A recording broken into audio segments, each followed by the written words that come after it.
I'd forgotten how much I hate space travel.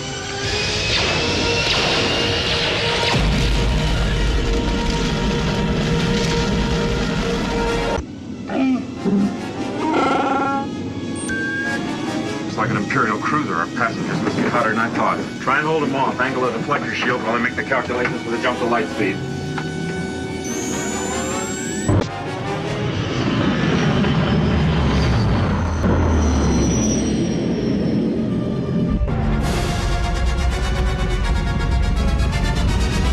Why don't you outrun him? I thought you said this thing was fast. Watch your mouth, kid. You're gonna find yourself floating home. We'll be safe enough once we make the jump to hyperspace. Besides, I know a few maneuvers. We'll lose them.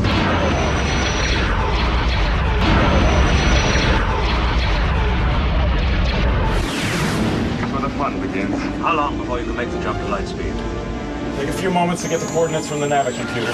You kidding? At the rate they're gaining? Traveling through hyperspace ain't like dust and crops, boy. Without precise calculations, we'd fly right through a star or bounce too close to a supernova and then it'd end your trip real quick, wouldn't it? What's that flashing? We're losing a deflector shield. Don't strap yourselves in. I'm going to make the jump to light speed.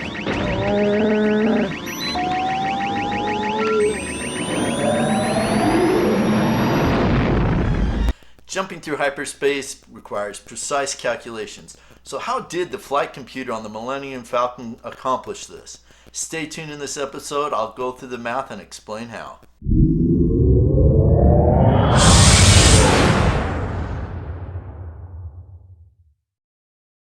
Welcome again to Hyperdrive X. In this episode, I'll be going over the math of how we can calculate our time, velocity, and distance to determine how far a spacecraft can travel when going at faster than light speeds. So to begin with, we'll use a simple example and use Newtonian motion. This is something that you experience every day while driving your car, getting on an airplane, traveling by bus, or even walking. With Newtonian motion, we can calculate simple distances traveling if we know the initial velocity and acceleration that we're starting off with. In this animation, we have the Millennium Falcon, and we're going to consider less than light speed, very less than light speed, and it's going to start off at an initial position S0 with initial velocity V0, and it's going to start to accelerate at a constant velocity. Using Newtonian motion, we're going to be at very much less than the speed of light, so our calculations will be very simplified in this example. So to describe Newtonian motion, it's quite simple. We take the second derivative of our distance and set it equal to a constant acceleration. And in this case, the equation comes out as our final velocity, our final position is s, which is equal to our initial position plus our initial velocity times time plus 1/2 times the acceleration times time squared. And I'm not going to go through a lot of detail on how this is derived, but this is something that everybody experiences every day, and it's quite a simple application. To simplify things, we're going to assume our initial velocity is 0 and our initial position is 0. Then the equation of motion is simplified, where our final position is equal to 1/2 times our acceleration times the time squared for velocities that are much less than the speed of light. Now we can rearrange this equation and show that our velocity is equal to acceleration times time. We can solve it for time such that time equals velocity divided by acceleration. We then plug that back into our kinematic equation, and we get our final position is equal to 1/2 times our velocity squared divided by a constant acceleration. And further use some algebra and manipulate this equation to solve it for time such that time is equal to the square root of 2 times our final position divided by our acceleration. Next, let's plot this motion on a time-space diagram, and we can see that it accelerates up and goes past the light cone. Now this isn't a realistic situation because we've completely ignored relativistic effects, but I wanted to show it as a simple example of what classical motion does. So very quickly, the rocket starts off at 0 and quickly accelerates up and exceeds the speed of light. Now, in the next step, we have to consider hyperbolic motion, where we take into account relativistic effects such as time dilation and length contraction. Una puta solo? Yes, Greedo. As a matter of fact, I was just going to see your boss. Tell Jabba that I've got his money. Next, we have to consider relativistic hyperbolic motion. So what is hyperbolic motion? Hyperbolic motion is the motion of an object, such as a spacecraft, which travels at a proper constant acceleration within special relativity. It's called hyperbolic motion because the equations describe the path of an object through space-time as a hyperbola, which can be seen when we graph it on a Minkowski diagram. When we talk about hyperbolic motion, we have to distinguish between what observations are made for a moving observer and compare those to a stationary observer. So in this animation, I have a rocket. This could be some astronauts or the Han Solo and his Millennium Falcon, and they fly past a planet. We need to know how to convert his equations of motion from his reference frame to that of a stationary observer, such as Mission Control, who is on Earth. We need to define some variables when talking about relativistic hyperbolic motion. So first, let's consider Mission Control. They're going to make measurements based on the velocity of the rocket as they see it. B will be the acceleration of motion as seen by Mission Control. S will be the distance of time as measured by Mission Control, and they would determine this through using some sort of radar system. And then, of course, we will have the time of flight, the instantaneous fuel mass, which needs to be calculated, the instantaneous rate of change of the fuel mass, as well as the exhaust velocity of the engine as fuel is being consumed. Now we will have we have the same type of variables, only they will be different for observers such as the pilot astronauts that are on board the spacecraft. Relativistic motion will take these observations from one frame of reference and transform them into another frame of reference. Now, in previous videos, I explained how to take Einstein's special relativity and general relativity and make it include faster than light travel. Now, in order to do this, we had to use a smooth transition function, which allows a spacecraft to travel up to the speed of light, cross the light barrier, and then continue on at faster than light speed. This is accomplished through the Lorentz gamma factor.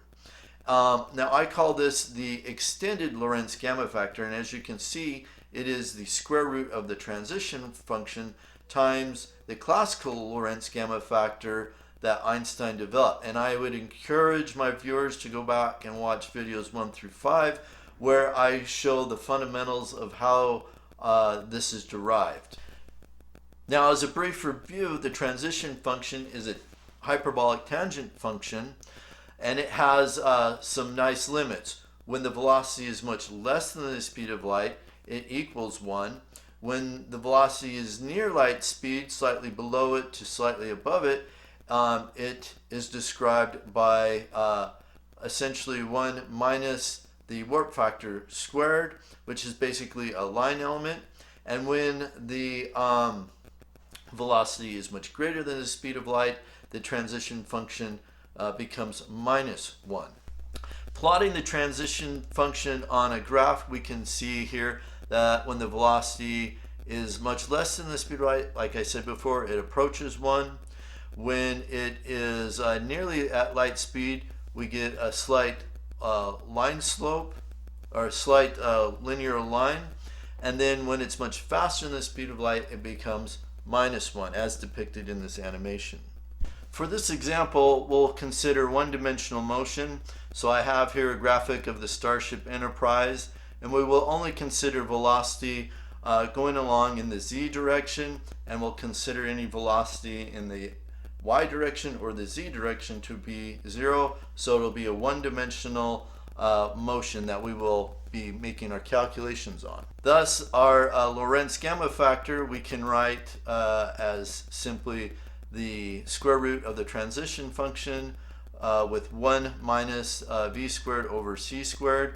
And recall that v minus c is simply the warp factor. And again, in this course, we set vx, vy equal to 0 and vz equal to v. And I've dropped the subscript z just for simplification. Now we can also define two transition points that mark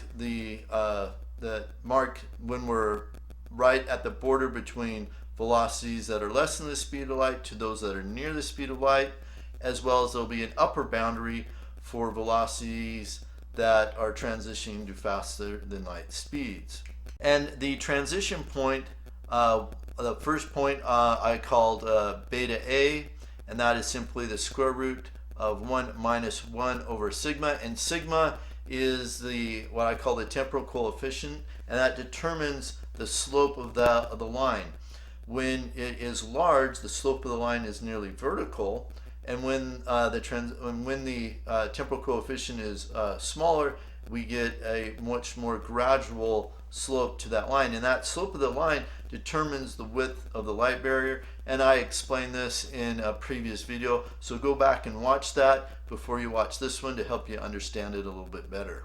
I also define a second transition point called Bravo B, and it is simply the square root of 1 plus 1 over the temporal coefficient, and that delineates the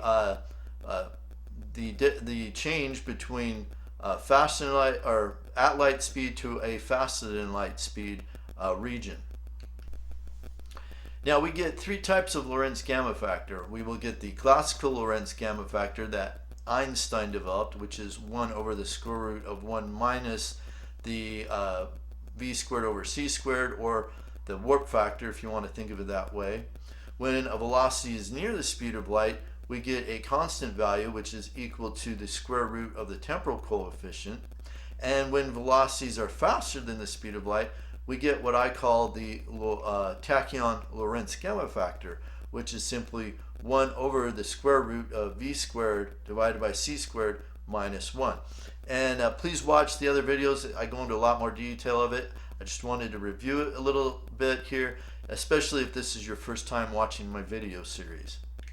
Now, the Lorentz gamma factor will determine two things. The first one is time dilation, and the second thing is length contraction.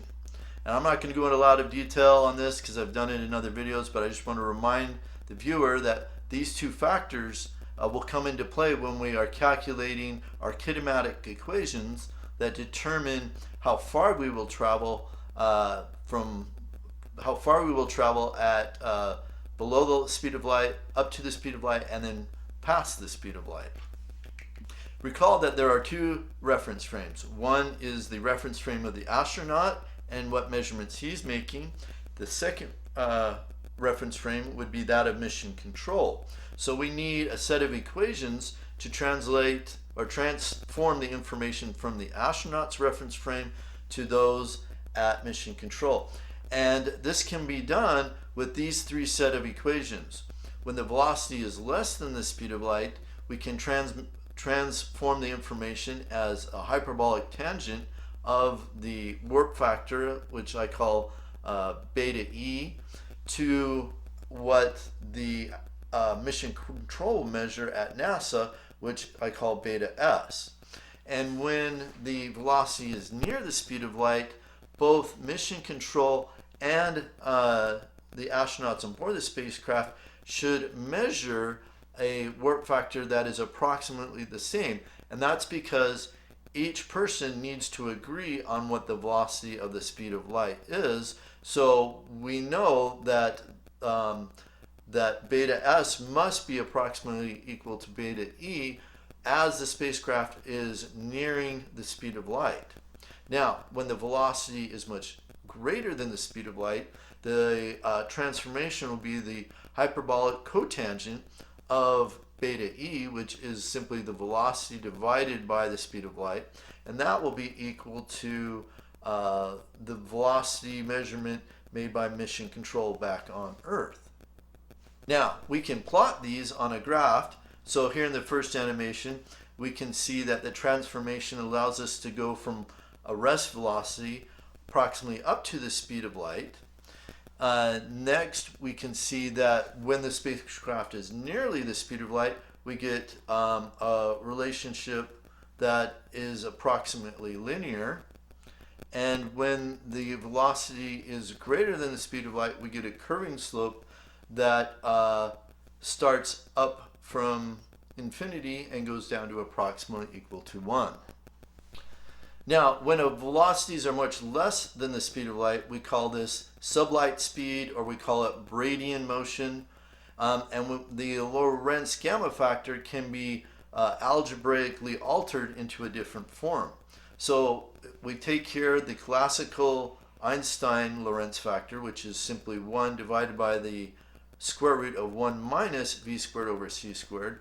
We plug in the hyperbolic tangent function, and after some algebra, we get the hyperbolic cosine of velocity that you can see here in this slide. When the speed of the spacecraft approaches nearly light speed, we call this Luxon motion, or light speed, and the Lorentz gamma factor comes out to be approximately equal to the square root of the temporal coefficient, and we can relate that the velocities together, where the velocity measured by mission control is approximately equal to that of what the astronauts are measuring on board their spacecraft. For faster than light travel, we call this tachyon motion, or superluminal speed, and the Lorentz gamma factor can also be algebraically manipulated. So we take the Lorentz gamma factor, which is simply 1 over the square root of v squared divided by c squared minus 1. We plug in the velocity transformation, and after some manipulation, we can see that the Lorentz gamma factor is equal to the hyperbolic sine of the velocity as measured by the astronauts on board their faster than light spacecraft. Song Picharei, Maratam Titach Makichisa. Jaba wa ninki koch pamushani kaitani wanyaruska. As a review, I'm going to go over a generalized time dilation equation. Put simply, we have mission control on Earth, and they're going to be looking at their clock, and we're going to get an infinitesimal change on their clock. We can divide that by an infinitesimal change of the clocks on board the spacecraft. Now, this ratio of mission control's time divided by the astronauts' change in time is equal to the generalized Lorentz gamma factor, which is simply the transition function, the square root of the transition function multiplied by the classical Lorentz gamma factor from Einstein's special relativity. From this generalized time dilation equation, we can now talk about the time dilation below the speed of light, at the speed of light, and then the time dilation at greater than light speeds. Now, using our approximation for the step function, we can come up with 3 different relationships, or 3 different time dilation equations. The first of which is going to be equal to the time change at mission control divided by the time change on board this spacecraft, and that is equal to the hyperbolic cosine, which is determined by the velocity that the spacecraft is traveling at. When the spacecraft is nearing the speed of light, that ratio between the change in time of mission control and the change in time on the spacecraft is approximately equal to a constant, which is the square root of the temporal coefficient.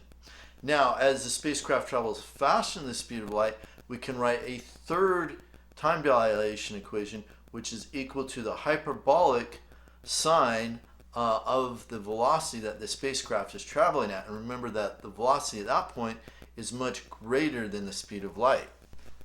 In summary, we have 3 different types of time dilation equations, and I've shown them here. We have the cosine of beta E, when it's the velocity is less than the speed of light, then we get the nearly a constant when it's at the speed of light, and then we get the hyperbolic sine of beta E when it's much greater than the speed of light. Hey, thanks for watching my video. Don't forget to hit the like button and the subscribe button, and comment on what you think of my theories below. Next thing we need to do is come up with some calculation to determine how much distance we traveled over a given amount of time. So taking 3 different equations, we know that the astronauts will determine the distance they traveled. That is equal to the velocity times the change in time, whereas NASA will measure the astronauts' distance that they've traveled as the velocity they measured times the time measured on their clocks. Now, taking the ratio of these two, we can manipulate it such that we get the change in distance measured by NASA, the change in distance measured by the astronauts, and then this is equal to the warp factor measured by NASA divided by the warp factor that the astronauts measured, to the change in time divided by the change in time of the astronauts. So you can see here we plug in all 3 of these equations, and I normalized it by dividing the top and bottom by c, the speed of light. And I wanted to do that to get it in terms of a warp factor. Next, we can apply the Lorentz gamma factor and substitute it in for the change in time. And the reason we want to do this is because now we have everything in terms of velocity. In other words, we're eliminating one variable in our equation and reducing it down so that we can find a solution that will tell us how much distance is traveled by the spacecraft. The final form of our equation now looks like this. We now have the ability to calculate the distance traveled as measured by the astronauts and transform that into the distance traveled as measured by stationary observers or at NASA's mission control. So the final form of the equation is the change in distance measured by NASA divided by the change in distance as measured by the astronauts. This is equal to the warp factor measured by mission control divided by the warp factor measured by the astronauts, and this is equal to our generalized Lorentz gamma factor, which is the transition function divided by 1 minus the velocity squared as measured by the astronauts. Now we will break this equation down into 3 parts. 1 below the speed of light, at the speed of light, and finally above the speed of light. Yeah, but this time I've got the money. I don't have it with me. Tell Jabba. The first calculation that we'll make will be below the speed of light. So we will set the speed much less than 1, and the transition function will be approximately equal to 1. Now we can manipulate the equations and we'll get something of this form, which is the change in distance as measured by mission control divided by the distance traveled as measured by the astronauts, and that is going to be equal to the hyperbolic sine of beta b, which refers to Braydian motion, or the motion of the spacecraft when it's below the speed of light, divided by beta b. Now we can write this into we can manipulate this and write this as an integral equation, where on the left side is the integral of the distance changed by as measured by NASA, and on the right side we have the integral which describes the distance traveled by the astronauts. Now we need to change we can use a change of coordinates and write the integral in terms of a velocity.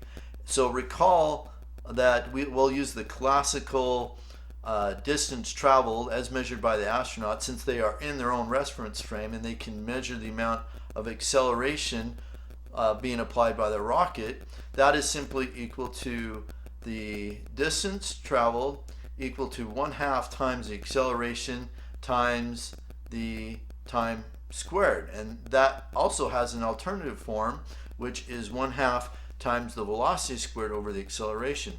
So the infinitesimal integral can be written as velocity over constant acceleration, and now we can integrate over a velocity term.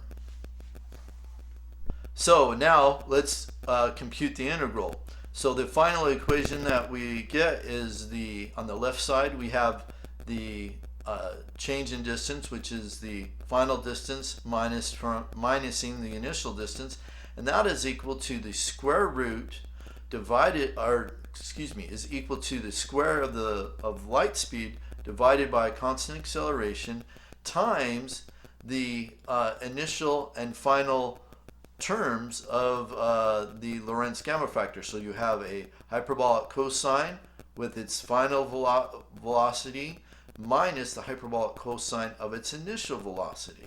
The final form of our equation we can simplify simply by setting our initial velocity to 0 and our initial position to 0. We get the final form of the equation, which shows our final position is equal to the speed of light squared divided by a constant acceleration, which I labeled AB, and that refers to Bradian acceleration, or acceleration when we're below the speed of light, times the quantity of hyperbolic cosine, and in the parentheses there we have acceleration times our time divided by c minus 1. Now we'd like to plot this on a space-time diagram, so what we'll do is we'll use some algebra and rearrange the equation in terms of time.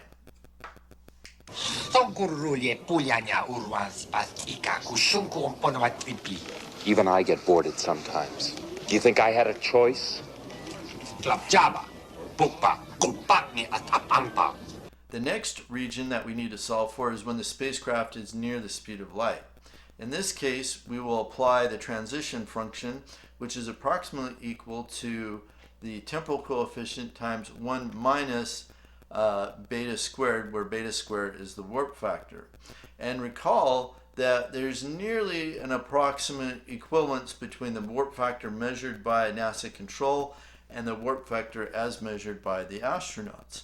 So this means that our equation of motion is the infinitesimal distance measured by NASA divided by the infinitesimal distance traveled by the astronauts, which I've labeled S subscript c, or in this case nearly light speed or light-like speed, and that is equal to beta divided by beta c, and we can set that equal to 1 because we're assuming that it's nearly approximately equal. And then finally we'll substitute in the time dilation the infinitesimal time measured by the clocks measured by NASA divided by the clocks that are on board the spacecraft, and so we get nearly a constant value, which is the square root of the temporal coefficient. We can simplify this equation by substituting in the final position and our initial position. So our final position will be 1/2 times the velocity, the final velocity squared, divided by a constant acceleration. Our initial position will be 1/2 times the velocity squared, our initial velocity, also divided by our acceleration squared, and you can see that in the equations here. Then we will substitute this in, so our change in distance is going to be equal to our final velocity minus the square root of our initial velocity, and that is equal to 1/2 square root of sigma over our constant acceleration. This equation can be simplified if we note that the acceleration of the spacecraft as measured by mission control divided by the acceleration as measured by the astronauts is approximately equal to the inverse value of the temporal coefficient. Next, we plug that in and we can see that the change in distance as measured by mission control is equal to the classical Newtonian limit.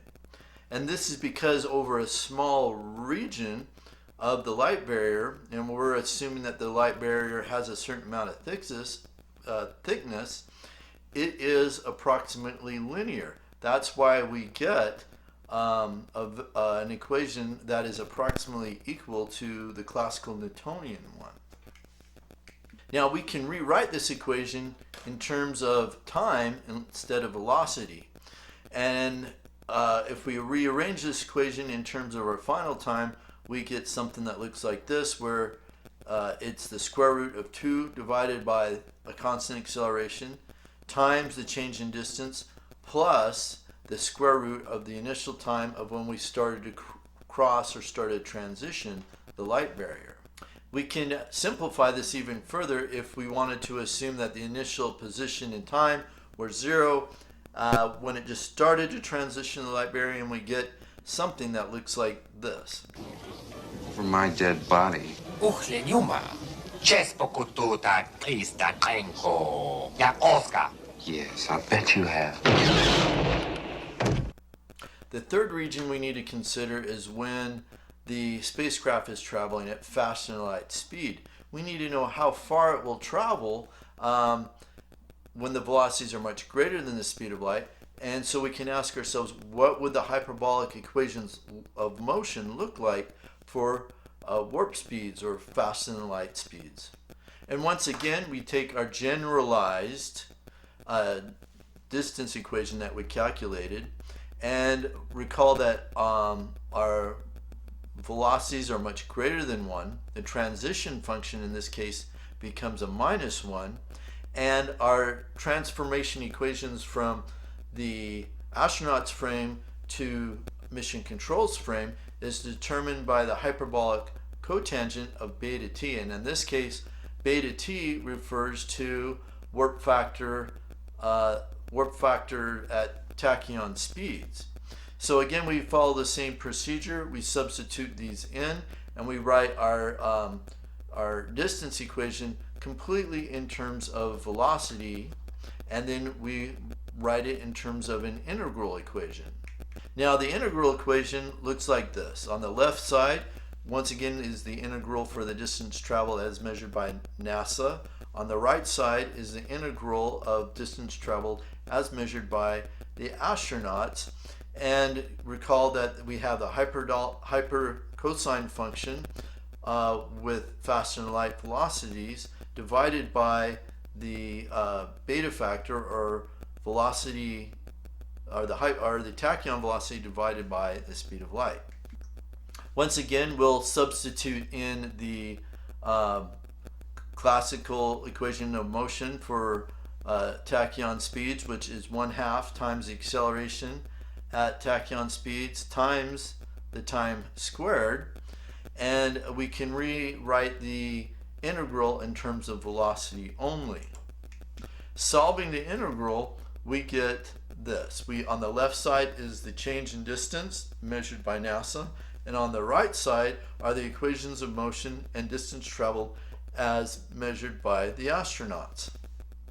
Now we can rewrite this equation in terms of time. So we will simply use the classical velocity is equal to acceleration times time, where time is being measured at faster than light speeds, or tachyon time. And we can set our initial position and initial times equal to 0. And the final form of the equation, once we've solved for time, is the time measured by NASA is equal to the speed of light divided by acceleration, and I could label that AT for acceleration at tachyon speeds, times the inverse hyperbolic sine function, which simply is the ratio of distance traveled over acceleration divided by c squared. So in the end, we have developed 3 types of kinematic equations. One below the speed of light, another near light speed, and the third at faster than light speeds. In summary, we have 3 types of equations here. We have bradion, or subluminal motion. This is velocities less than the speed of light. The next is luxon, or luminal motion, or near light speed velocities. And then the third would be tachyon or superluminal motion, which is faster than light speeds.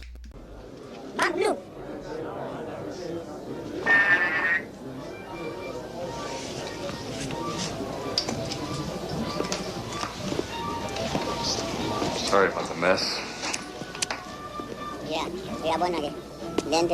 Now that we've developed these three equations, we can come up with a thought experiment. Let's imagine a race, and I call this the race of the tortoise, the hare, and the Mad Hatter. So let's imagine a turtle, and he's in a spacecraft that's going to be traveling at less than light speed, and let's say it's powered by, say, a chemical rocket or a nuclear rocket, but it does not have the capability of achieving light speeds. Next, we will consider a hare being in a rocket that is traveling at nearly light speeds. And then finally, we're going to imagine the Mad Hatter. And why the Mad Hatter? Because the Mad Hatter does crazy things above light speed, and his ship has a capability of traveling at faster than light speeds. So in this thought experiment, let's assume that they're going to have a race. Each one is going to start off at the start line and race to the finish line. The question is, which one will reach the finish line first? Will it be the turtle traveling at less than the speed of light? Will it be the hare traveling at light speed? Or will it be the Mad Hatter that's traveling at faster than light speed? Next, I plotted these three equations on a time diagram. And now we can determine which one will win the race, the tortoise, the hare, or the Mad Hatter. As you can see, the turtle and the hare start off, and the turtle is a little bit slower than the hare. Now, realize that the turtle's got to accelerate up to, and he's limited to the speed of light. The hare starts right off at the speed of light. So obviously the hare goes a little bit faster than the tortoise. So the race between the tortoise and the hare, we can see that the hare obviously will finish the race before the turtle does. However, when we look at the Mad Hatter and realize when he starts off at the race, he's already traveling at faster than light speed. And because of hyperbolic motion and the weird nature of faster than light travel, we can see that the Mad Hatter travels forward in time and then reverses and travels backward in time. So he literally starts and finishes the race at the instant the race starts. So the Mad Hatter wins the race. It's a really bizarre circumstance, but that is what would happen. The Mad Hatter wins the race because he can travel forward and backward in time, and therefore start the race and finish the race at the exact same moment when the starting gun or the starting light or whatever initiates the race to begin with. Yes, it takes precise calculations when you're making the jump to light speed traveling through hyperspace. I hope you enjoyed watching this video. If you liked it, please hit that like button and subscribe button. I spend a lot of time making these. If you believe that faster than light travel is possible, be sure and hit it, promote it, get it out there to your other friends. Maybe someday I'll be able to build a ship or an experiment and prove that it works. Anyway, thank you for your support, and see you next time.